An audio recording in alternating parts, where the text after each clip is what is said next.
мәтінді қоямыз. Мәтінді қойғаннан кейін бізде келесі деген батырманы басқаннан кезде бірнеше таңдау дегеніміз бар. Одан кейін шын жалған, одан кейін бос орындарды толтыру. Енді сіздерге түсініксіз, әркімге қайсысы ыңғайлы соны таңдайды. Және де төмен деген бар, көріп тұрғаныңызда төменді басатын болсақ, бізге 3 сұрақ жасап береді. Осы мәтін ішінен орташа дегенді бассақ 5 мәтін жасап береді. Жоғары дегенді басатын болсақ 10 мәтін, мануэль дегенді басатын болсақ 150 сұраққа дейін көп қылып жасап береді. Шатастырып, араластырып көп сұрақ жасайды. Сол үшін бізге орташасын таңдайық, 5 сұрақтан тұратын. Осыны таңдағаннан кейін келесі қадам дегенді басамыз. Және де викторинаны жасаймыз.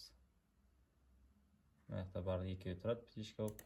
Басқаннан кейін бізге деректерді өңдеп, талдау жасап, ішінен